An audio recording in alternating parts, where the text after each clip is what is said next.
Welcome to my YouTube channel. आज मैं आपको क्लास 8 के लिए दूर पास बुक से सबक नंबर 18 को पढ़ाऊंगी। तो बिना टाइम वेस्ट किए पढ़ना स्टार्ट करते हैं। सबक नंबर 18 का नाम है मौलाना अबुल कलाम आज़ाद। तो बच्चों, इस चैप्टर में आप मौलाना अबुल कलाम आज़ाद से मुताल्लिक सभी मालूमात को पढ़ेंगे। जैसा कि आप सभी जानते हैं, सबक का खुलासा किसी भी चैप्टर का एग्ज़ाम में लिखने के लिए ज़रूर आएगा। तो मैं आपको अभी पढ़कर सुनाऊंगी कि आप कैसे लिखोगे, मगर पहले हम इस चैप्टर की रीडिंग को समझेंगे ताकि एग्ज़ाम से मुताल्लिक हर डाउट बहुत अच्छे से क्लियर हो सके। सबक का नाम है मौलाना अबुल कलाम आज़ाद। मौलाना अबुल कलाम आज़ाद का असली नाम मुहिउद्दीन अहमद था। ये 11 नवंबर 1888 को मक्का में पैदा हुए थे। बाद में ये मौलाना अबुल कलाम आज़ाद के नाम से मशहूर हुए। पहले इनका क्या नाम था? मोहम्मद। असल नाम था मुहिउद्दीन। मौलाना आज़ाद को बचपन से ही पढ़ने लिखने का शौक़ था। इनके वालिद को ये बात पसंद नहीं थी कि ये स्कूल की किताबों के अलावा इधर उधर की किताबें पढ़े, लेकिन मौलाना का शौक़ किसी तरह कम ना हुआ किताबों से मुताल्ला करने का, इंफॉर्मेशन हासिल करने का। ये अपने जेब खर्च से पैसे बचाकर बाज़ार से मोमबत्तियाँ ख़रीद कर लाते। जब घर के तमाम लोग सो जाते तो उन किताबों को मोमबत्ती की रोशनी में लिहाफ के अंदर पढ़ते। पढ़ने के शौक़ में इन्होंने एक मर्तबा अपना लिहाफ भी जला लिया था, क्योंकि ये लिहाफ के अंदर मोमबत्ती को रख कर पढ़ते थे। आज़ादी की लड़ाई में मौलाना अबुल कलाम आज़ाद आगे आगे रहे, पेश रहे। इन्होंने 20 साल की उम्र के आसपास अल हिलाल और अल बलाग के नाम के 2 अखबार जारी किए अपने ख़ुद के, और इन अखबारों में मौलाना आज़ाद ने अंग्रेज़ों के जुल्मों के ख़िलाफ़ आर्टिकल्स लिखे, मज़मून लिखे। हिंदुस्तान की जंग आज़ादी के दौरान इनकी जो तकरीरें थीं, उन्होंने भी बहुत बड़ा काम किया था। यानी कि हिंदुस्तान की जो आज़ादी हासिल हुई थी, जो इन्होंने स्पीचें दी थी, उसने भी बहुत बड़ा अहम रोल अदा किया था आज़ादी हासिल करने में। इनकी तकरीरें ज़ोरदार और जोशीली होती थीं। सच बात यह है कि इनमें लिखने और बोलने की बहुत ही अच्छी सलाहियत थी।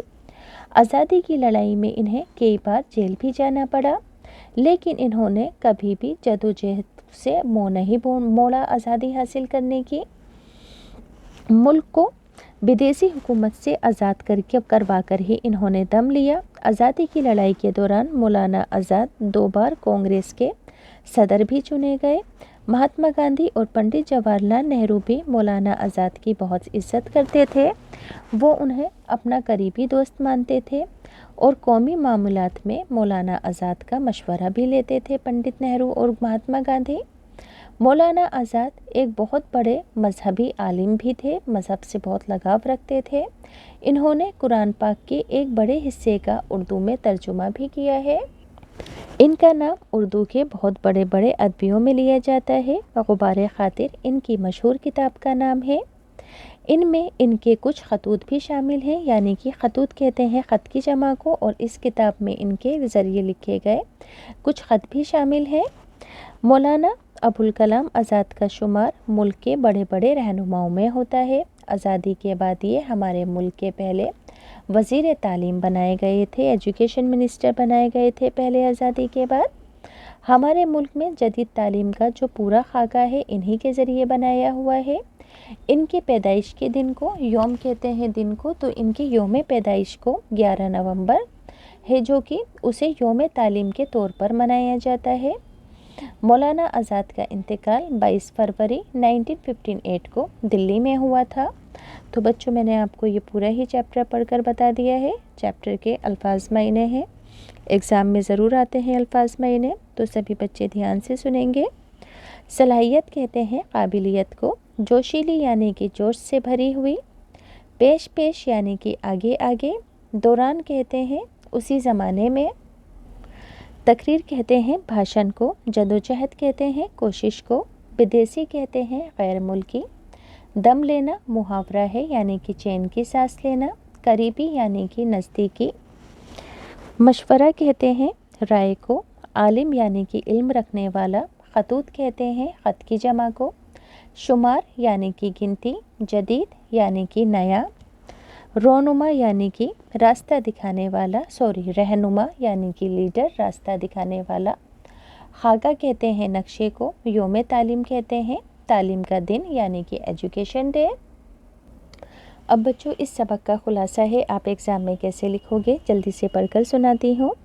मौलाना अबुल कलाम आज़ाद 11 नवंबर 1888 को मक्का में पैदा हुए।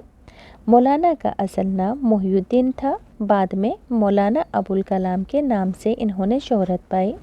मौलाना को बचपन से पढ़ने लिखने का शौक़ था। ये अपने खर्च से पैसे बचाकर मोमबत्तियाँ खरीद कर लाते। सबके सो जाने के बाद लिहाफ में मोमबत्ती जलाकर रोशनी करते और पढ़ते।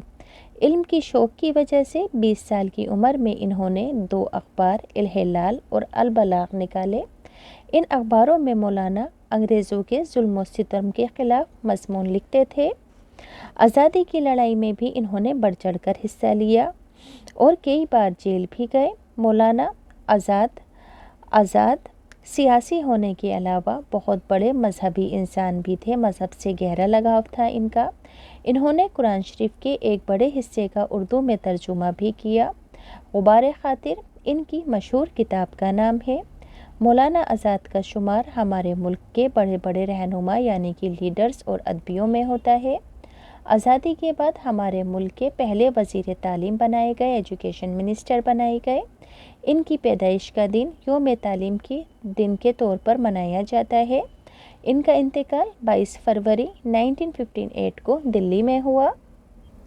अब बच्चों इस चैप्टर के टेक्स्ट बुक के क्वेश्चन आंसर है। सभी बच्चों से रिक्वेस्ट है कि जो बच्चे स्टेशनरी की और गिफ्ट आइटम्स की ख़ास चीज़ें ख़रीदना चाहते हैं बिना किसी कमीशन के कम कीमतों पर, तो लिंक डिस्क्रिप्शन में है, ज़रूर एक बार ट्राई करना। हर चीज़ बहुत ज़्यादा ख़ास और यूनिक है जो कि आम दुकानों पर नहीं मिलती है। यह आपके टीचर्स डे और फ्रेंडशिप डे के लिए भी बहुत यूज़फुल रहेंगी। तो सवाल जवाब है। सवाल नंबर 1, मौलाना अबुल कलाम आज़ाद कब और कहाँ पैदा हुए? तो मौलाना आज़ाद 11 नवंबर 1888 को मक्का में पैदा हुए। मौलाना अबुल कलाम आज़ाद किताबें पढ़ने का शौक़ किस तरह पूरा करते थे? तो मौलाना आज़ाद जेब खर्च से पैसे बचाकर बाज़ार से मोमबत्तियाँ ख़रीद लाते। जब घर के तमाम लोग सो जाते तो वो इन किताबों को मोमबत्ती की रोशनी में लिहाफ के अंदर पढ़ते थे। अगला सवाल है, मौलाना अबुल कलाम आज़ाद ने कौन से 2 अखबार निकाले? तो इन्होंने इल-हिलाल और अल-बलाग नाम के 2 अखबार निकाले। आज़ादी की लड़ाई में मौलाना अबुल कलाम आज़ाद का क्या हिस्सा था? आज़ादी की लड़ाई में मौलाना आज़ाद ने बढ़ चढ़कर हिस्सा लिया। इल-हिलाल और अल-बलाग अखबारों में मौलाना ने अंग्रेज़ों के जुल्मों के ख़िलाफ़ जोशीले मज़ामीन लिखे।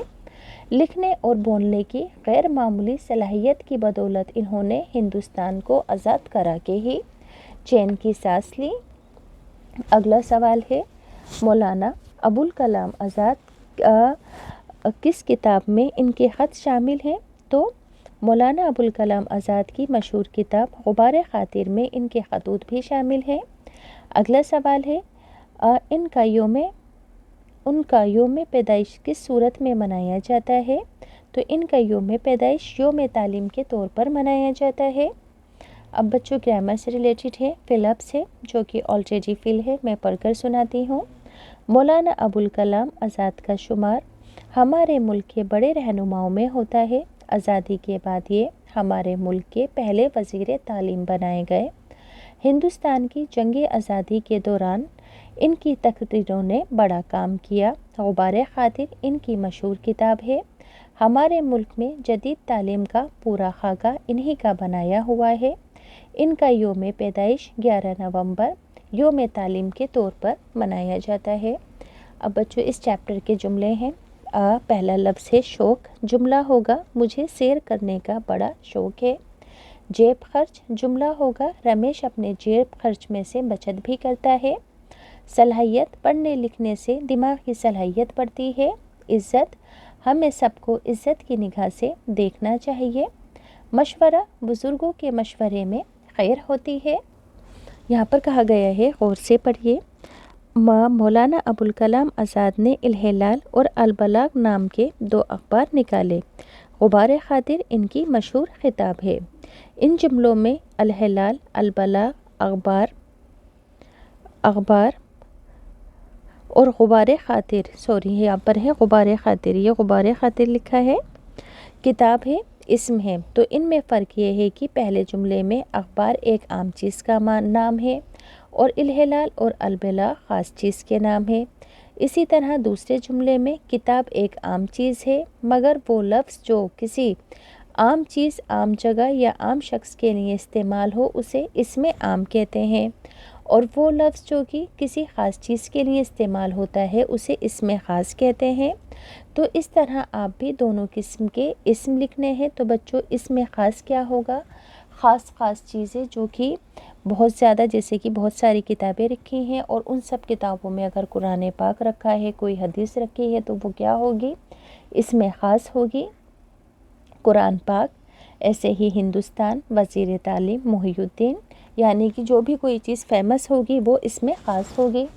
اب اس میں عام مطلب کامن چیزیں ساری، ملک، خطوط، خاکہ، موم بتی، لحاف، رضائی، گدا وغیرہ سب چیزیں۔ اب بچوں اس چیپٹر کا عملی کام ہے مولانا ابوالکلام آزاد کے تعلیمی خدمات کے بارے میں لکھنا ہے۔ تو مولانا ابوالکلام آزاد ایک ماہر شخصیت کے مالک تھے۔ علم و فضل، فلسفہ، حکمت، شعر و ادب، تصنیف و تالیف یعنی کہ لیکھوں کو لکھنا، خط لکھنے، خطابت لکھنے، صحافت یعنی کہ پترکار بھی تھے، سیاست سے ریلیٹڈ تھے۔ الغرض وہ کون سا دائرہ ہے جس میں مولانا آزاد کی قابلیت ثابت نہ ہو؟ مولانا آزاد کا شمار ملک کے بڑے رہنما، بڑے لیڈرز میں ہوتا ہے۔ آزادی کے بعد ہمارے ملک کے پہلے وزیر تعلیم بھی بنائے گئے۔ ہمارے ملک میں جدید تعلیم کا جو پورا خاکہ انہی کا بنایا ہوا ہے۔ یہی وجہ ہے کہ ان کی پیدائش کے دن کو یوم تعلیم کے طور پر منایا جاتا ہے۔